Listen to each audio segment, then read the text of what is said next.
Aqui algum exemplo envolvendo os valores de A e os valores de delta. Veja só, no primeiro, veja aqui, ó, concavidade voltada para cima, nós temos A, no caso, positivo, né? E o delta, veja só, o delta ele é negativo, porque ele não toca x. Ele não tem raiz real, por isso que ele não toca o eixo x, tá certo? Nesse segundo, veja, só toca uma vez. Se ele só toca uma vez, então é aquele exemplo em que delta é igual a zero, tá? E novamente o A é positivo, com cavidade voltada para cima. Veja só aqui, ó, A positivo, com cavidade voltada para cima. E temos que, nesse exemplo que eu mostro aqui para vocês, ó, já foi esse exemplo, esse, e nós estamos nesse exemplo agora aqui, ó, nós temos que o A ele é positivo, com cavidade voltada para cima. Nós temos que delta também é positivo. Por que delta é positivo? Porque toca duas vezes. Como eu falei, duas raízes distintas, reais e distintas. Nesse outro exemplo, nós temos o A. Veja só, o A ele é negativo, por isso que a concavidade é voltada para baixo. E o delta também ele é negativo. Por quê? Porque ele não toca. Quando o delta é negativo, ele não toca o eixo x. Tá certo?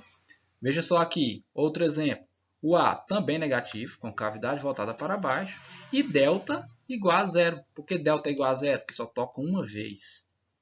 E por último, aqui nós temos novamente o A negativo, a concavidade é voltada para baixo. E nós temos também um delta positivo. O delta positivo porque agora toca duas vezes. Então, se tocar duas vezes, né, em dois pontos, em x, ou seja, zero da função, dois valores de x, nós temos delta positivo. Se tocar uma vez, nós temos delta igual a zero. E se não tocar, nós temos delta menor do que zero, um delta negativo.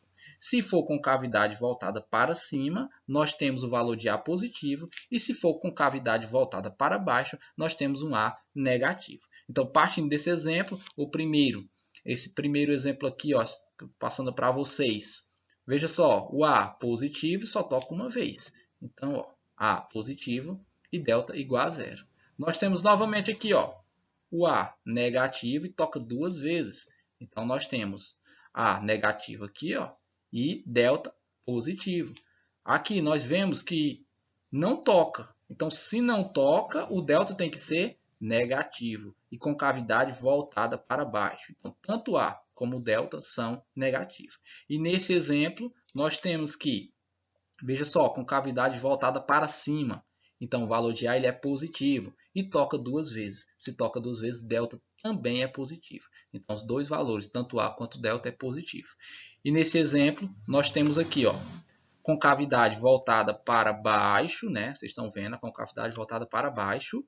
E vocês veem que toca duas vezes. Então, nesse caso, A é negativo e delta é positivo.